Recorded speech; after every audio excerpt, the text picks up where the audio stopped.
All right. Well, it looks like we have about 60 people. That seems to be kind of normal for these meetings, somewhere between 60 and 80, and that keeps me under the Zoom limit of 100 unless I were to go to a Zoom account that allowed for more. So this is good. Today, the theme I thought we would talk about and use is listening. And it's not by accident that mindful communication comes near the end of the Palouse Mindfulness course. It's even after the module that deals with physical and emotional pain, just challenging enough. Listening, most of you probably know this, but really listening is so rare that when we experience being truly listened to, it's a peak experience for most of us. And in our meditation and the breakout groups, I'll be asking you to recall a time when that happened, a time when you were really listened to, really heard, a time when you had somebody else's undivided attention and care, a time when for the person listening to you, there's a sense that for them, only you existed. You know those times? It's like those 2 a.m. conversations where time just kind of disappears. We're both totally attuned to each other. And for most of us, and myself included, it's a pretty rare experience that we really listen. And when someone else is speaking, usually what's happening is we're planning what we're going to say next, how we're going to say it, maybe what advice we can give the other person, or how we defend our position, or what story we're going to tell, without really being attuned to what's happening you're with. And real listening is more than just hearing the words or understanding the meaning of what someone is saying. It's being with them. It's actually experiencing with them in mind and emotion and body. And when sometimes people ask me about my training to be a psychotherapist, because I started kind of late. I went back to school to get training to be a therapist at age 51. And they asked me about the training. I said the most important training I got was really from Lauren. When Lauren and I first got together and she was having difficulty with something, I had lots of ideas about what would make things better. And of course, I shared those with her and what things she could do or how I might handle the problem. And of course, that usually didn't help at all. And sometimes she would get visibly irritated with me and she'd say, I don't want your advice. I just want you to listen. And it took me a few years to really get that. Because when she'd say that, I'd get frustrated because I was trying so hard to help because I wanted things to be better for her. But I finally did get it. And I learned to listen and learned to actually not just listen with my ears, but also with my heart and my body. So I was actually feeling some of what she was feeling. So she had some company in what she was going through. And I tell people that was the fundamental training I got in my training to be a psychotherapist when I was practicing. And part of my training was with two very gifted therapists in Vancouver who are experienced in somatic therapies and dealing with trauma, therapies such as somatic experiencing. And they would say that when you're working with the client dealing with trauma, as a therapist, you're actually lending them your nervous system. They would be able to sense that you're experiencing what they're feeling in a deep way, but at the same time, not being overwhelmed by it. And by seeing the therapist feeling things deeply, but with a sense of balance and perspective, let them know that this is possible and something they could do as well. One of the videos we're going to watch is by Frank Ostaseski. I shared something about him last time in January with patients.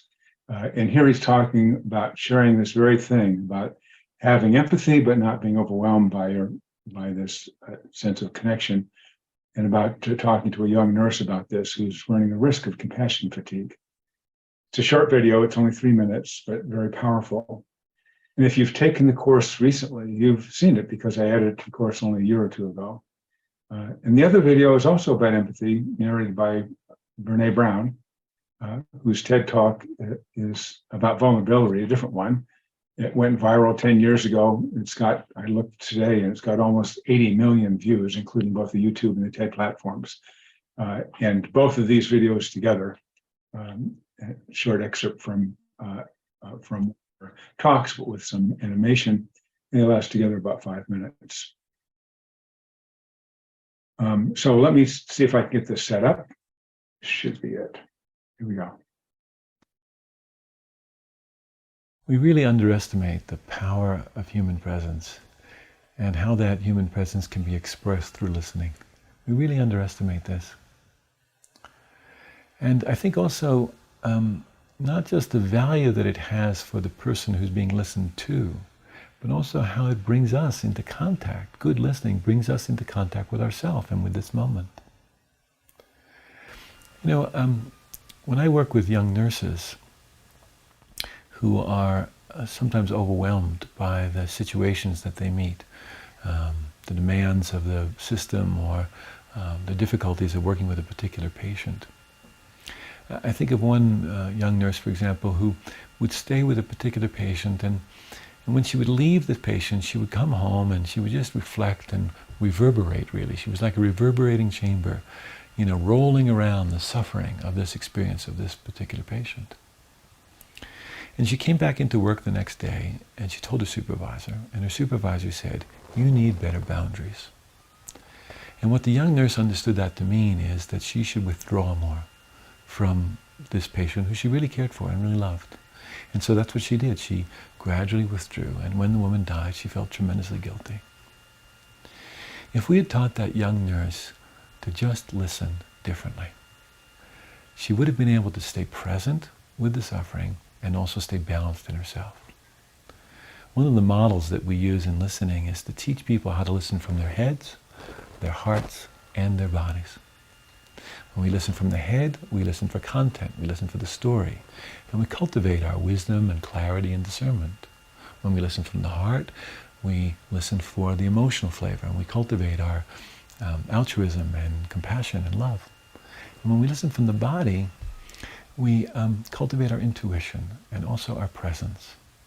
Because you see, the mind and the heart can be swept away into the past or the future, but the body's always here. If it's not, we're in trouble, huh?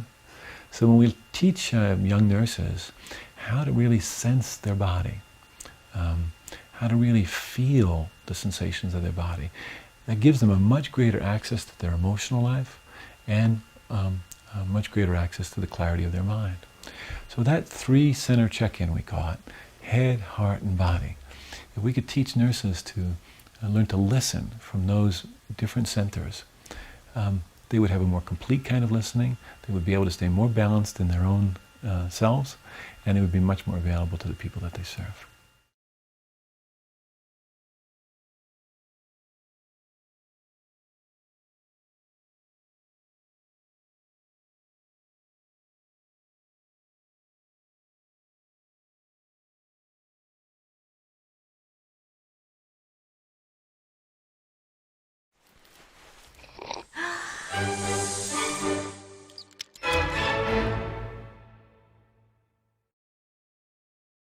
So what is empathy, and why is it very different than sympathy?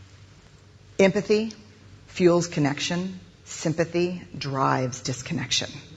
Empathy, it's very interesting. Teresa Wiseman is a nursing scholar who studied professions, very diverse professions where empathy is relevant, and came up with 4 qualities of empathy. Perspective taking, the ability to take the perspective of another person or recognize their perspective as their truth. Staying out of judgment, not easy when you enjoy it as much as most of us do. Recognizing emotion in other people and then communicating that. Empathy is feeling with people. And to me, I always think of empathy as this kind of sacred space when someone's kind of in a deep hole and they shout out from the bottom and they say, "I'm stuck, it's dark, I'm overwhelmed." And then we look and we say, "Hey, you can climb down. I know what it's like down here, and you're not alone." Sympathy is, "Ooh, it's bad, no, you want a sandwich?" Empathy is a choice, and it's a vulnerable choice, because in order to connect with you, I have to connect with something in myself that knows that feeling. Rarely, if ever, does an empathic response begin with "at least." And we do it all the time. Because you know what? Someone just shared something with us that's incredibly painful, and we're trying to silver lining it. I don't think that's a verb, but I'm using it as one. We're trying to put the silver lining around it. So I had a miscarriage. Oh, at least you know you can get pregnant. I think my marriage is falling apart. At least you have a marriage. John's getting kicked out of school. At least Sarah is an A student. But one of the things we do sometimes in the face of very difficult conversations is we try to make things better. If I share something with you that's very difficult, I'd rather you say, I don't even know what to say right now. I'm just so glad you told me. Because the truth is, rarely can a response make something better. What makes something better is connection.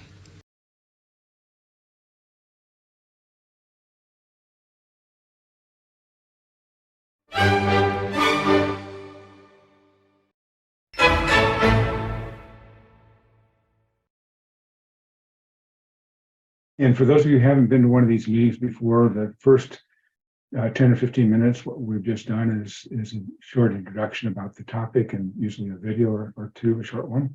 And then we do a meditation, 15 or 20 minutes. The meditation usually deals with a theme. This one will be as a theme, listening. And after the meditation, we'll go into small groups for about 30 minutes. And after we come out of the small groups, we'll have time for general sharing and questions. Meditation now. Just making yourself, however you're sitting or whatever position you're in, and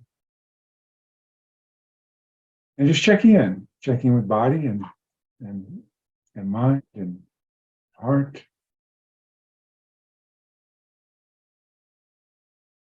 See how it feels to be sitting here right now. These others from other parts of the world. You're paying attention to your own experience, how your feet are making contact with the floor or whatever it is you're sitting on.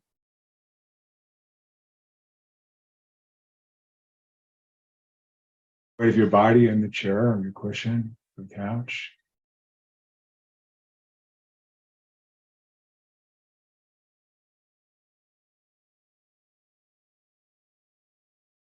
How your arms are positioned. They're laying in your lap.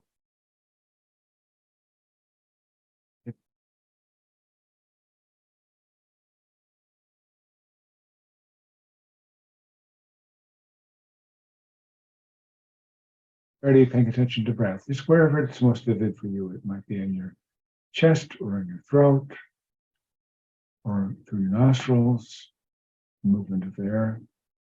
So wherever you can actually feel the physical movement of breath. So you can notice that your breathing happens really on its own. It doesn't require you to control it.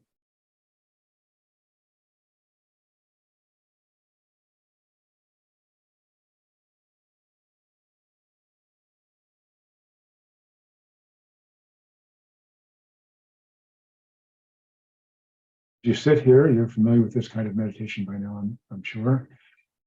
It's fine if your mind wanders or thinks about something else or you're starting to analyze what's going on. You just notice that that's happened, but you're bringing attention back firmly but gently to breath or whatever it is you're paying attention to. It's a kind movement.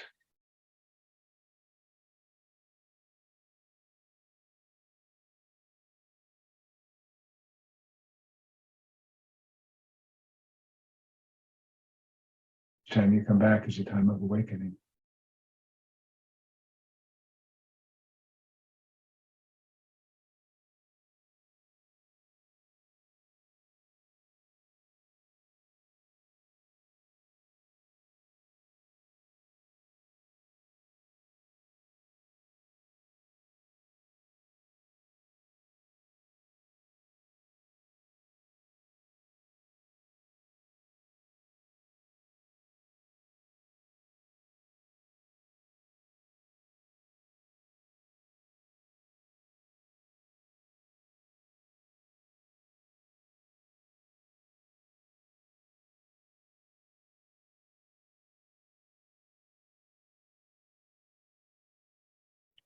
Breath meditation is really nothing for you that you need to do, just paying attention to movement of breath. Most things that come up that are separate from that, thoughts about the past or the future or what you're going through right now or and now, and to have them as part of the meditation. It's not different from meditation. But at the same time, coming back to sensations of breathing. Gently and with kindness.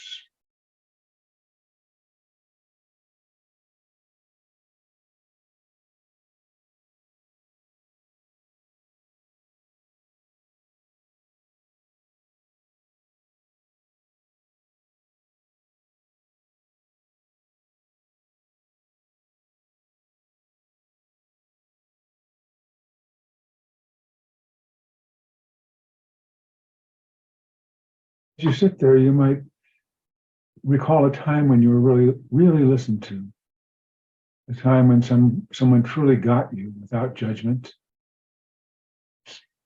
Any comment other than sharing?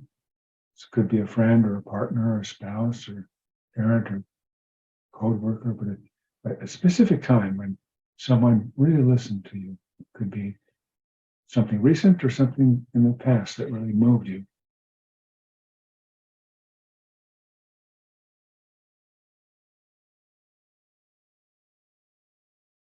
Any different than you already were because you're totally accepted by the person you know. Totally attuned to by that person. You.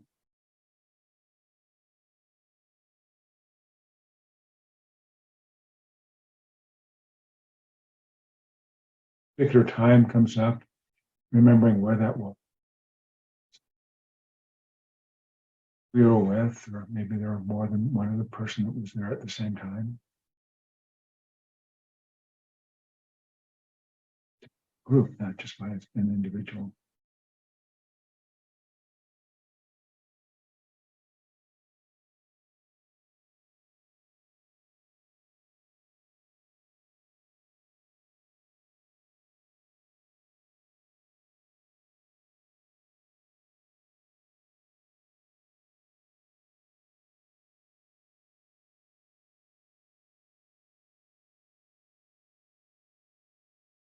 If you're having trouble finding a particular time when this happened, you might imagine what that would be like if you're with somebody that you respected and they really did listen to you, where they're totally paying attention to you.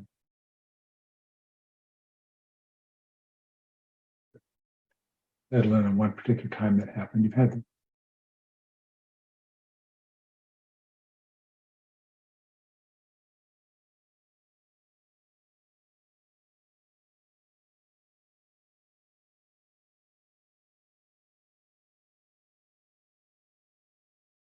or you might remember a time when it was you who were there for someone else, and attentive to someone else's wants or needs or dreams or fears with judgment. You were just listening with mind, with heart, with body.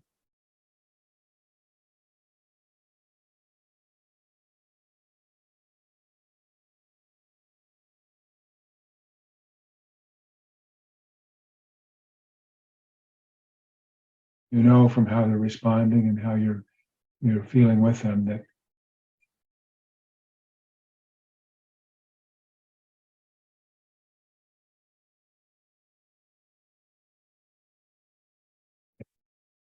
how it was during that experience and after, when you're able to truly be with this other person, whether it's a friend or a child or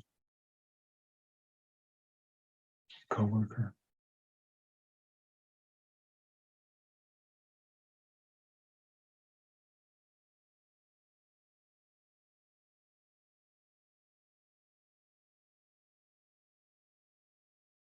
Next 8 or 9 minutes will be in silence, and you can either continue this meditation with this theme of listening and remembering experiences that you've had, or you can have it be a breath meditation or whatever form that it might take for you that would feel better. And we'll hear a bell that will mark the end of the meditation.